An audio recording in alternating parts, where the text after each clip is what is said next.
বন্ধুরা, স্কুল পড়ুয়া ছেলের সাথে ম্যাডামের প্রেম, যে প্রেম হার মানাবে শিরি ফরহাদ লাইলি মজনুকেও। এমনই এক সত্য ঘটনা অবলম্বনে নির্মাণ করা হয় একটি অসাধারণ রোমান্টিক মুভি, যার নাম কৃষ্টি। আর এই সিনেমায় স্কুল পড়ুয়া একটি ছেলে তার থেকে 10 বছরের বড় একজন ম্যাডামের প্রেমে পড়ে। ছেলেটি ম্যাডামের জন্য এত বেশি ডেডিকেটেড থাকে আর এত ভালোবাসা দেখায় যা আপনার কল্পনাকেও হার মানাবে। আপনার অবিশ্বাস হলেও এটা পুরোপুরি সত্য ঘটনা, যেটি ভারতের কেরালার একজন স্টুডেন্টের জীবনে ঘটে যাওয়া ঘটনার থেকে নেওয়া। তাহলে চলুন আর দেরি না করে শুরু করা যাক। প্রথমেই আমরা একটা ছেলেকে দেখি যে আয়নার সামনে দাঁড়িয়ে নিজেকে দেখছে। তাকে কতটা স্মার্ট লাগছে এটি সে যাচাই করছে। এই ছেলেটার নাম হচ্ছে রয়। বের হয়ে এলাকার একটা অনুষ্ঠানে যায় এবং সেখানে গিয়ে বন্ধুদের সাথে অনেক নাচানাচি করে। পরের দিন সকালে একজন মহিলা রয়কে ঘুম থেকে ডেকে দেয়। এই মহিলা রয়ের ফুপু। তবে রয় সেদিন স্কুলে না গিয়ে বন্ধুদের সাথে মুভি দেখতে যায়। এরপর সে পুরোটা দিন বন্ধুদের সাথে আড্ডা দেওয়া সহ খেলাধুলায় মেতে থাকে আর সন্ধ্যা নামলে ভদ্র ছেলের মতো বাড়িতে ফিরে আসে। আর আমরা দেখি রয় এভাবেই প্রতিদিন স্কুল ফাঁকি দিয়ে বন্ধুদের সাথে আড্ডা আর খেলাধুলায় মেতে থাকে। এরই মধ্যে হঠাৎ রয় একদিন বাড়িতে ফেরে আর এসে দেখে তার মা অপেক্ষা করছে। মূলত তার মা জেনে গিয়েছে রয় স্কুল ফাঁকি দেয় প্রতিদিন। এরপর সেদিন তার মা তাকে অনেক বকাবকি করে। আসলে রয়ের বাবা মা দুজনই শহরে থাকে আর চাকরি করে, আর রয় ফুপুর কাছে থাকে। রয়ের মা বলে, তুমি যদি পড়ালেখা না করো, এমন বখাটে হয়ে যাও, তাহলে আমি তোমাকে শহরে নিয়ে যাব। কিন্তু রয় কোনোভাবেই শহরে যেতে রাজি না। তখন রয়ের ফুপু তার মাকে বলে, এখন এসব ঝামেলা করা ঠিক হবে না, কারণ আর অল্প কিছুদিন পরেই রয়ের পরীক্ষা। তাই আমি তাকে পাশের গ্রামে প্রাইভেট পড়তে পাঠাবো। কৃষ্টি নামে একটা মেয়ে আছে। মেয়েটি তার সংসার ছেড়ে বাবার বাড়িতে চলে এসেছে। তবে সে প্রচণ্ড মেধাবী আর অনেক ভালোও পড়ায়, এমনকি সে একটি স্কুলের টিচারও। এতে রয়ের মাও সম্মতি দেয়। পরের দিন রয় কৃষ্টিদের বাড়িতে যায় আর তার মায়ের সাথে কথা বলে। তার মা রয়কে বলে, তুমি ঘরে যাও, দেখো কৃষ্টি আছে, তুমি পড়তে আসবে এটাও আমাকে আগেই বলেছিল। এরপর রয় কৃষ্টির রুমে গিয়ে অবাক হয়ে যায়। সে দেখে কৃষ্টি পাগলের মতো বসে আছে আর তার রুমও একদমই এলোমেলো। এমন অবস্থা দেখে রয় রুমে না ঢুকে সোজা বাড়িতে চলে যায় আর তার ফুপুকে গিয়ে বলে, তুমি আমাকে এই পাগলের কাছে পড়তে পাঠালে, আমি এই পাগলের কাছে পড়তে পারবো না। এটা শুনে তার ফুপু বলে, তুমি যদি কৃষ্টির কাছে না পড়তে যাও, তাহলে আমি তোমাকে তোমার বাবা মার কাছে পাঠিয়ে দেব। এটা শুনে রয়ের বেশ রাগ হয় এবং সে রুমে চলে যায়। পরের দিন সকালে রয় মন্দিরে যায়। যখন সে মন্দির থেকে বাসায় ফিরছিল, পেছন থেকে একজন তার নাম ধরে ডাকে। সে পেছনে ফিরেই দেখে একজন চোখ ধাঁধানো পরিপাটি সুন্দরী মেয়ে, আর এই মেয়েটি আসলে কৃষ্টি। এরপর কৃষ্টি রয়কে বলে, কি ব্যাপার, তুমি গতকাল পড়তে এসে না পড়েই চলে গেলে যে? কাল ঠিক সময় মতো পড়তে চলে এসো। তখন রয় ভাবতে থাকে, এত মিষ্টি একটা মেয়ে আমার টিচার। রয় তখন মাথা নাড়িয়ে সম্মতি দেয়। সে আগামীকাল পড়তে আসবে। সে যখন সাইকেল চালিয়ে চলে যাবে, ঠিক সেই মুহূর্তে আবারও কৃষ্টি রয়কে ডাকে আর বলে, আমাকে দেখে কি তোমার আসলেই পাগলি মনে হয়? এটা শুনে রয় বেশ লজ্জা পায় আর মাথা একটু নিচু করেই চলে যায়। পরের দিন রয় আগেই পড়তে চলে যায়। কৃষ্টি যেহেতু একজন স্কুল টিচার, তাই সে স্কুল থেকে ফিরে রুমটা কিছুটা গুছিয়ে রয়কে পড়তে ডাকে। এরপর রয়কে বই বের করতে বলে। রয় একটি খাতা বের করে আর বলে, এটাতেই সব সাবজেক্টের নোট আছে। কৃষ্টি খুব চালাক একটা মেয়ে, তাই সে সহজেই বুঝে ফেলে রয় বই না কিনে সেই টাকা খেয়ে ফেলেছে। এটা যখন কৃষ্টি রয়কে বলে, তখন রয় খুবই লজ্জায় পড়ে যায়। এদিকে আমরা দেখি কৃষ্টিকে তার বাবা প্রতিদিন স্কুল থেকে নিয়ে আসতো। পরের দিন আমরা দেখি কৃষ্টির বাবা কৃষ্টিকে নানা রকম কথা শোনায়। সে বলে, এত লক্ষ লক্ষ টাকা খরচ করে পড়াশোনা করিয়েছি কি সামান্য এই চাকরি করার জন্য?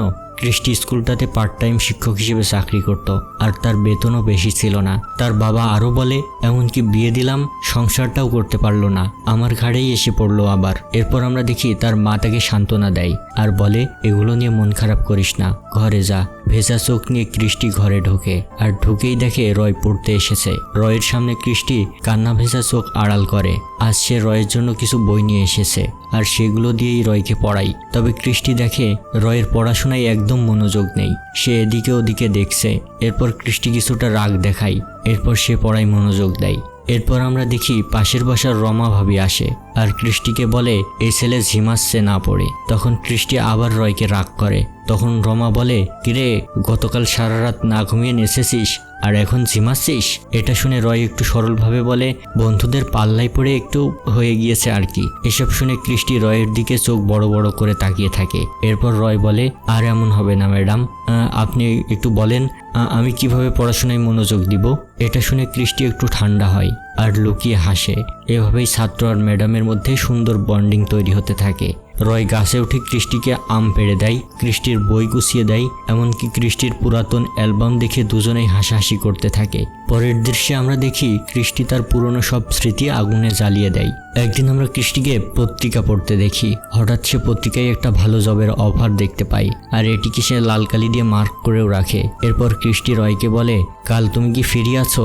আমি কাল একটু শহরে যাব, ব্যাংকে আমার কিছু কাজ আছে, তুমি আমার সাথে গেলে কাজ শেষে তোমাদের বাসা থেকেও ঘুরে আসবো, তোমার বাবা মার সাথেও দেখা হয়ে যাবে একটু। এটা শুনে রয় বলে, ঠিক আছে আমি যেতে পারি, তবে আমার বাবা আমাকে পড়াশোনায় ফাঁকি দেবার ব্যাপারে কিছুই বলা যাবে না। এই কথা শুনে ক্রিস্টি হাসি থামাতে পারে না। পরের দিন আমরা দেখি ক্রিস্টি রয়কে সাথে নিয়ে শহরের ব্যাংকে গিয়েছে, আর ব্যাংকের কাজ শেষ করে রয়ের বাসাতে যায়। রয়ের বাবা মার সাথে নানা রকম বিষয় নিয়ে গল্প করতে থাকে, অনেক ভালো সময় পার করতে থাকে। এরপর তারা খাওয়া দাওয়া শেষ করে বাসে করে আবার গ্রামের পথে রওনা করে। এরপর আমরা দেখি বাসের মধ্যে রয় হঠাৎ ক্রিস্টিকে জিজ্ঞেস করে, আপনি এত দ্রুত সংসার ছেড়ে দিলেন কেন? আমি শুনেছি আপনার হাজবেন্ড আপনাকে অনেক বেশি মারধর করত, নির্যাতন করত। হঠাৎ রয়ের মুখে ক্রিস্টি এমন কথা শুনে কিছুটা চমকে ওঠে। তারপর সে রয়কে বলে, তুমি ছাড়া আর কখনো কেউ এই বিষয়ে জানতে চায়নি। এর উত্তরে কি বলবে সেটা বুঝতে পারে না ক্রিস্টি। এরপর সে রয়ের চোখের দিকে তাকিয়ে হেসে ফেলে। এই সময় তারা দুজনই হাসতে থাকে, আর এভাবেই তারা গ্রামে ফিরে আসে। এই দৃশ্য রয়ের বন্ধুরা দেখে ফেলে আর রয়কে খোঁচাতে থাকে, বলে, কিরে ম্যাডামের সাথে তো ভালোই চলছে, সময় কাটছে, চালিয়ে যা চালিয়ে যা, ম্যাডাম কিন্তু দেখতে অনেক সুন্দর। এসব কথা শুনে রয় বলে, এগুলো বলিস না, ম্যাডাম আমার প্রাইভেট টিচার। এটা শুনে রয়ের বন্ধুরা বলে, তাহলে আমাদেরও নিয়ে চল, আমরাও তোর ম্যাডামের কাছে পড়তে চাই। এসব কথা শুনে রয় খুব রেগে গিয়ে সেখান থেকে চলে যায়। এরপর আমরা দেখি রয় ক্রিস্টিদের বাড়িতে গিয়ে তার সাইকেল ঠিক করতে বসেছে। কিছুক্ষণের মধ্যেই ক্রিস্টি বাড়িতে ফেরে, আর রয় সাইকেলের ফাঁক দিয়ে ক্রিস্টিকে দেখতে থাকে। এই প্রথমবার রয় ক্রিস্টিকে এত মনোযোগ দিয়ে দেখে এবং সে মনে মনে বলে, সত্যিই তো আমার ম্যাডাম দেখতে তো অসাধারণ সুন্দরী, তার বন্ধুরা যা বলেছিল ঠিকই তো বলেছিল। এরপর ক্রিস্টি রয়ের কাছাকাছি এসে একটা হাসি দেয় আর বলে, তুমি চলে এসেছো, একটু অপেক্ষা করো, আমি ফ্রেশ হয়ে আসছি। এরপর ক্রিস্টি ফ্রেশ হয়ে আসে আর রয়কে বলে, চলো আজ আমরা দুজন সাইকেলে করে পুরো গ্রাম ঘুরবো। এটা শুনে রয় বেশ খুশি হয়।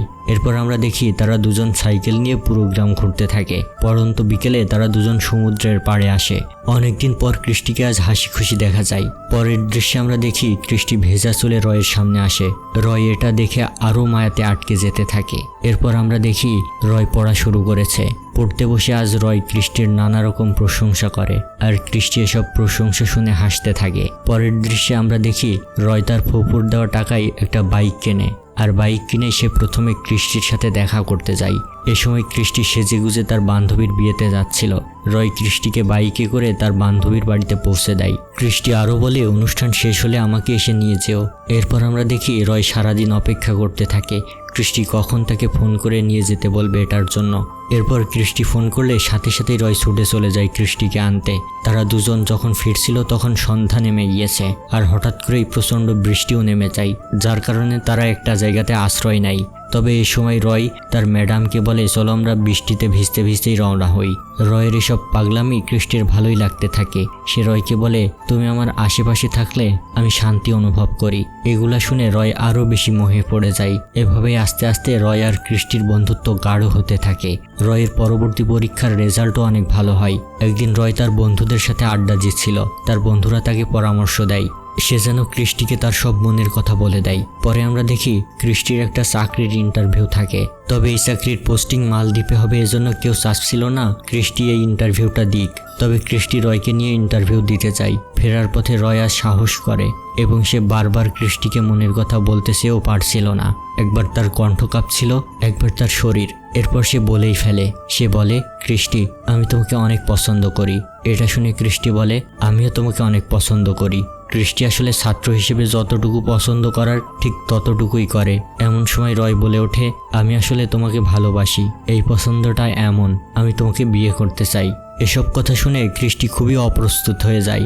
সে আসলেই ভাবতে পারছিল না যে রয় এমন কথা বলতে পারে। পরের দিন দেখা যায় ক্রিস্টি ইন্টারভিউয়ে পাশ করেছে এবং তার চাকরিটাও হয়ে গিয়েছে। চাকরিটা হয়ে যাওয়াতে ক্রিস্টি মালদ্বীপে যাওয়ার প্রস্তুতি নিতে থাকে। এরপর আমরা দেখি রয় এক বুক হতাশা নিয়ে সমুদ্রের পাড়ে বসে থাকে। এমন সময় রয়ের বন্ধু রয়কে বলে, তুই আর একবার ক্রিস্টিকে বোঝানোর চেষ্টা কর, শেষ চেষ্টাটা করেই দেখ। এসব শুনে রয় ক্রিস্টির বাড়িতে যায় আর দেখতে পায় ক্রিস্টি সবকিছু গোছাচ্ছিল। এমন সময় রয় ক্রিস্টিকে ব্যাগপত্র গোছাতে সাহায্য করে। তবে সে ক্রিস্টির চোখে তার জন্য কোনো সাড়া শব্দ না পেয়ে এজন্য সে মনের কথা না বলেই চলে যেতে শুরু করে। ক্রিস্টি তখন রয়কে বলে, তুমি কি কাল আমার সাথে এয়ারপোর্টে যাবে? এটা শুনে রয় অনেক মন খারাপ করে এবং সে বলে সে যাবে না। তবে পরের দিন সে ঠিকই এয়ারপোর্টে চলে যায়। সে গিয়ে দেখে ক্রিস্টি চলে গিয়েছে। সন্ধ্যার পর ক্রিস্টি রয়কে ফোন করে আর ফোন করে বলে, আমি মালদ্বীপে পৌঁছে গেছি আর আমাকে একটা দ্বীপের মধ্যে পোস্টিং দিয়েছে। এসব বলতে বলতেই ফোন কেটে যায়। রয় কল ব্যাক করতে গিয়ে দেখে তার ফোনে টাকা নেই। এরপর সে দৌড়ে গিয়ে রিসার্চ করে। তবে দোকানদার তাকে বলে মালদ্বীপে 1 মিনিট কথা বলতে 49 টাকা লাগে। এরপর আমরা দেখি কোনো মতে পুরো পকেট খুঁজে তার 49 টাকা হয়। রিসার্চ করে সে ক্রিস্টিকে কল করে। 1 মিনিট কথা বলতেই টাকা শেষ হয়ে কল কেটে যায়। ক্রিস্টির নতুন জীবন চলতে থাকে। এরপর বেশ কিছুদিন চলে গিয়েছে। ক্রিস্টি হঠাৎ রয়কে ফোন করে বলে, কাল তোমার জন্মদিন, তাই তোমার জন্য একটা সারপ্রাইজ আছে, তুমি কাল কলেজ লাইব্রেরির সামনে এসো। ক্রিস্টি রয়ের জন্মদিন মনে রেখেছে, এটা শুনে সে খুব খুশি হয়। পরের দিন সে লাইব্রেরির সামনে অপেক্ষা করতে থাকে আর সেখানে হঠাৎ একটা অটো থামে। অটো থেকে একটা মেয়েকে নামতে দেখা যায়। হঠাৎ ক্রিস্টিকে দেখে রয় খুব অবাক হয়ে যায় আর তার মন খুশিতে ভরে ওঠে। ক্রিস্টিও হাসতে হাসতে রয়ের দিকে এগিয়ে আসতে থাকে। এরপর দেখা যায় ক্রিস্টি রয়ের জন্য একটা গিফট এনেছে। এরপর রয় বলে, আগে তুমি আমাদের বাড়িতে চলো, কেক কাটবো, তারপর গিফট নেব। এরপর ক্রিস্টি রয়ের বাড়িতে যায়। কিছুক্ষণ পর ক্রিস্টি আবারও সেই গিফট এগিয়ে দেয়। তবে রয় হঠাৎ করে বলে ওঠে, আমার এই গিফট চাই না, আমি অন্য কিছু চাই। এটার উত্তরে ক্রিস্টি বলে, অন্য কিছু বলতে? রয় একটু ভয়ে ভয়ে বলে ওঠে, আমি তোমাকে কিস করতে চাই। হঠাৎ এই কথা শুনে ক্রিস্টি খুব চমকে ওঠে আর মুখ মলিন হয়ে যায়। এরপর সে তাড়াহুড়ো করে রুম থেকে বের হয়ে যায়। রয়কেও কিছুক্ষণ সেখানেই দাঁড়িয়ে থাকতে দেখা যায়। এরপর সে বাইরে গিয়ে দেখে ক্রিস্টি তার বাবা মার সাথে গল্প করছে। এরপর দেখা যায় রয় একটা স্টার লাইট কিনে আনে ছাদে লাগানোর জন্য এবং সে ছাদে ওঠার সময় মাকে বলে ওঠে, মা, ম্যাডামকে একটা লাইট নিয়ে উপরে পাঠিয়ে দাও। এরপর ছাদে হুট করেই রয় ক্রিস্টিকে বুকে টেনে নেয় আর কিস করতে যায়। অবস্থা ভালো না বুঝে ক্রিস্টি নিজেকে ছাড়িয়ে নিয়ে সেখান থেকে দ্রুত চলে আসে। পরের দৃশ্যে আমরা দেখি রয় গিফট বক্সটা খোলে আর দেখে একটা ক্যামেরা। রয় ক্যামেরা খুলে তাতে চোখ লাগাতেই দেখে সামনে ক্রিস্টি। সে ক্রিস্টির ছবি তুলে নেয়। পরের দিন রয় আবারও ক্রিস্টিদের বাসাতে যায়। তবে ক্রিস্টি আজ রয়কে একটু ভয়ই পাচ্ছিল, কারণ সে আবার কি না কি করে বসে। তবে আজ সে তেমন কিছুই করে না। গতকাল ক্যামেরায় তোলা ছবিটা রয় ফ্রেমে বাঁধিয়ে নিয়ে এসেছে। এটা দেখার পর ক্রিস্টি খুবই আনন্দিত হয়।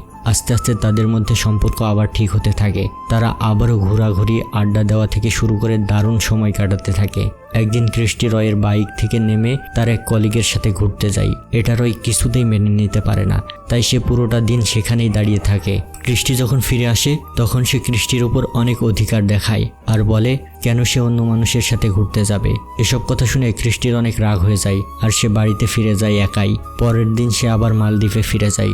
এরপর সে একটা এজেন্সিতে যায়, সেখানে কথা বলে। কিভাবে সে মালদ্বীপে যাবে এই বিষয়ে জিজ্ঞেস করে। একদিন রয়ের বন্ধু রয়কে একটা লোকের সাথে দেখা করিয়ে দেয়, যে লোকটি মালদ্বীপে থাকে। দেখা করার পর লোকটি বলে, তোমার কোনো সাহায্য লাগলে জানিও, আমি তোমাকে সাহায্য করতে চেষ্টা করব। এর মধ্যেই হঠাৎ একদিন রয় ক্রিস্টিদের বাড়িতে যায়। সেখানে গিয়ে জানতে পারে ক্রিস্টির কাজিনের বিয়ে আর এই বিয়ের কারণে ক্রিস্টি বাড়িতে আসবে। এটা শুনে রয় অনেক খুশি হয়ে যায়। রয় এর মধ্যে মালদ্বীপের কাগজপত্র রেডি করতে থাকে। পরের দৃশ্যে আমরা দেখি ক্রিস্টি তার কাজিনের বিয়েতে চলে এসেছে। রয়ও সেখানে যায়। হঠাৎই রয়ের কাছে ট্রাভেল এজেন্সি থেকে ফোন আসে আর রয়কে বলে কাগজপত্র সব রেডি।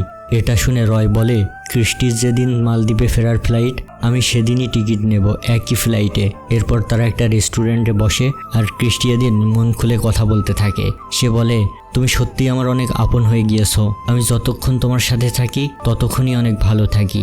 এরপর আমরা দেখি তারা দুজন বাইকে করে ঘুরছে।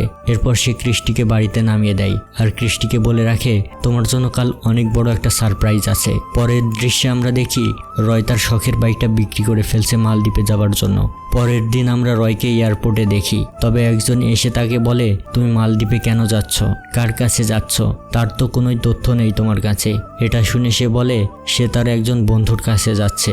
এটা শুনে লোকটি বলে তোমার বন্ধুর পাসপোর্টের কপি বা কোনো একটা ডকুমেন্টস না থাকলে মালদ্বীপের ইমিগ্রেশন তোমাকে পারমিশন দিবে না মালদ্বীপে ঢুকতে। এটা শুনে তার মন খুব খারাপ হয়ে যায়। এরপর সে ক্রিস্টিকে খুঁজতে শুরু করে।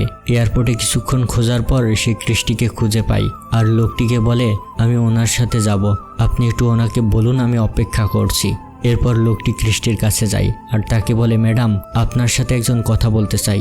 এরপর ক্রিস্টি রয়কে দেখে খুব সারপ্রাইজ হয় আর তারা দুজনই দুজনের দিকে আগাতে থাকে। এরপর ক্রিস্টি রয়কে বলে তুমি এয়ারপোর্টে কি করছো? তখন রয় উত্তর দেয় আমি মালদ্বীপে যাব তোমার সাথে থাকতে। এটা শুনে ক্রিস্টির মুখ শুকিয়ে যায়। এরই মধ্যে হঠাৎ ক্রিস্টির কলিগ মালিনী চলে আসে। ক্রিস্টি রয়কে মালিনীর সাথে পরিচয় করিয়ে দেয় আর বলে এই হচ্ছে আমার স্টুডেন্ট রয়। তখন মালিনী বলে তুমি মালদ্বীপে কেন যাচ্ছ? তখন সে বলে আমি ক্রিস্টির সাথে থাকতে যাচ্ছি। এটা শুনে ক্রিস্টি চুপ হয়ে যায় আর মালিনী বিষয়টা কিছুটা আন্দাজও করতে পারে। এরপর রয় ক্রিস্টিকে বলে তোমার পাসপোর্টটা দাও, ওটা ফটোকপি করে দ্রুত আমার কাগজপত্রের সাথে জমা দিতে হবে।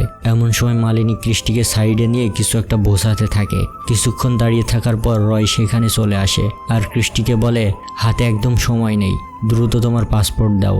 এরপর ক্রিস্টি কি করবে বুঝতে পারছিল না।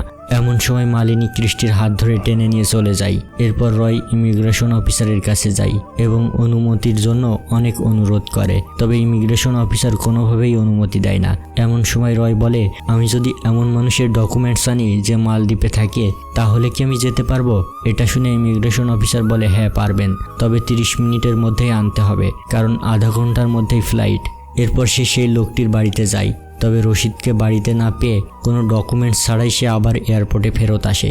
এরপর সে আবারও ইমিগ্রেশন অফিসারকে অনুরোধ করতে থাকে যাতে তাকে যাবার অনুমতি দেয়, তবে ইমিগ্রেশন অফিসার বলে আপনি পরের সপ্তাহে আসুন। এটা শুনে রয় বলে স্যার আমার কাছে আর টিকিট কেনার টাকা নেই, তাই এই ফ্লাইট মিস করলে আমি আর যেতে পারবো না, আমাকে অনুমতি দেন প্লিজ। পাশে দাঁড়িয়ে একজন সিনিয়র ইমিগ্রেশন অফিসার রয়ের এসব কান্নাকাটি দেখছিল। এগুলো দেখে তার মন অনেক নরম হয়ে যায় আর জুনিয়র অফিসারকে বলে পারমিশন দিয়ে দেন। এরপর রয় পারমিশন পেয়ে ক্রিস্টির কাছে আসে। এখনও মালিনী রয়কে নানাভাবে অপমানিত করতে থাকে। এরপর সেখানেই রাহুল আসে আর বলে আপনারা ওকে বকাবকি করছেন কেন? আপনাদের থেকে পাসপোর্ট চেয়েছে যখন আপনারা দেননি, এখন আবার বকাবকি করছেন। ফ্লাইটের সময় পার হয়ে গেলে মালিনী ক্রিস্টিকে নিয়ে আগাতে থাকে, তবে সে যেতে যেতে বারবার রয়ের দিকে পেছনে ফিরে তাকাতে থাকে। তখন রাহুল রয়কে বলে ওই মেয়ে তো তোমাকে একটুও ভালোবাসে না, তাহলে তুমি ওর জন্য মালদ্বীপে গিয়ে কি করবে? এটা শুনে রয় বলে আমি ওর চোখে আমার জন্য ভালোবাসা দেখছি, তবে ও সিদ্ধান্ত নিতে পারছে না কি করবে। তখন রাহুল বলে তুমি মালদ্বীপে যাবা ঠিক আছে, তবে তুমি কার কাছে যাচ্ছ তার সঠিক কাগজপত্র না থাকলে ওখানের ইমিগ্রেশন তোমাকে আটকে দেবে।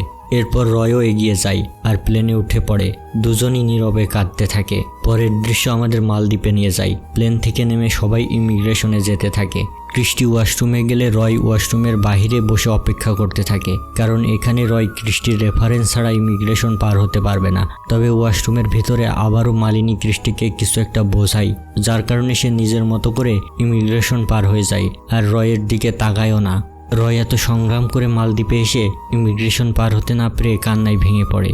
রয়ের এমন কান্না দেখে হুদা নামের একজন এয়ারপোর্ট অফিসার এগিয়ে আসে আর জিজ্ঞেস করে কি হয়েছে। তখন রয় সবকিছুই খুলে বলে। এসব শুনে হুদা বলে তুমি এখানে যার কাছে এসেছো সেই যেহেতু তোমাকে না নিয়ে চলে গিয়েছে, তাই তোমার ভারতে ফিরে যাওয়া ছাড়া আর কোনো পথ নেই। আমার ইন্ডিয়া এয়ারপোর্টে পরিচিত অফিসার আছে, তুমি চাইলে আমি তোমাকে ইন্ডিয়া ফিরে যেতে সাহায্য করতে পারি। এরপর রয় উপায় না দেখে ইন্ডিয়া ফিরে যাবার সিদ্ধান্ত নেয়। এরপর রয় এয়ারপোর্ট ঘুরে ঘুরে দেখছিল। হঠাৎ এয়ারপোর্টের একটা দরজায় এসে দেখে ক্রিস্টি এয়ারপোর্ট থেকে বের হয়ে নৌকায় উঠছিল। নৌকায় বসতেই ক্রিস্টিও রয়কে দেখতে পায়। রয় ক্রিস্টির চোখে তাকাতেই নিজেকে হারিয়ে ফেলে। সে ক্রিস্টির চোখে অনেক ভালোবাসা দেখতে পায় আর এটা দেখে সে মুহূর্তেই দৌড় শুরু করে। এমন সময় একজন গার্ড এসে তাকে ধরে ফেলে। পরের দৃশ্যে আমরা দেখি রয়কে একটা রুমে আটকে রাখা হয়েছে। এমন সময় হুদা এসে বলে তোমাকে পরের ফ্লাইটেই ইন্ডিয়া পাঠিয়ে দেওয়া হবে। এই মুহূর্তে নিজের অজান্তেই রয়ের চোখ দিয়ে পানি পড়তে থাকে। এমন সময় হুদা বলে, তুমি ভালোবাসার এক নতুন দৃষ্টান্ত তৈরি করেছো, তুমি দেখিয়েছো কিভাবে একজন মানুষকে ভালোবাসতে হয়। এসব কথা বলেই হুদার ডিউটিতে ফিরে যায়। এদিকে আমরা দেখি ক্রিস্টি নৌকায় করে শুধু রয়ের কথাই ভাবতে থাকে, আর রয় অঝরে কাঁদতে থাকে। সে শুধু একটা কথাই ভাবতে থাকে, যদি সমস্ত বাধার দেওয়াল পার হয়ে ক্রিস্টির সামনে গিয়ে দাঁড়াতে পারতাম তাহলে মুহূর্তেই সবকিছু ঠিক হয়ে যেত। তবে কিছুই করার নেই তার। পরের দৃশ্যে দেখা যায় রয়কে ইন্ডিয়া পাঠিয়ে দেওয়া হয়। এরপর সে ইন্ডিয়া এসে সমুদ্রের পাড়ে যায় আর ক্রিস্টির দেওয়া ক্যামেরায় ছবি তুলতে থাকে। হঠাৎ সে বালির মধ্যে একটা মাছ পড়ে থাকতে দেখে। মাছটি কোথাও যেতে পারছে না। এরই মধ্যে একটা ঢেউ এসে মাছকে সমুদ্রে ভাসিয়ে নিয়ে যায়। মাছটি পানি পেয়ে প্রাণ ফিরে পায়। এটা দেখে রয় কিছু একটা ভাবতে থাকে, আর এই দৃশ্যের মধ্য দিয়েই এই মুভি শেষ হয়ে যায়। বন্ধুরা, সত্যিই এই মুভিতে রয় তার ভালোবাসাকে পূর্ণতা দিতে সব চেষ্টা করেছে, তবে নিয়তির কাছে হেরে গিয়েছে। বন্ধুরা, আজকের মুভির গল্পটা কি আপনার মনকে একটু নাড়াতে পেরেছে? আসলেই কেমন লেগেছে মুভিটি কমেন্ট করে জানাবেন বন্ধুরা।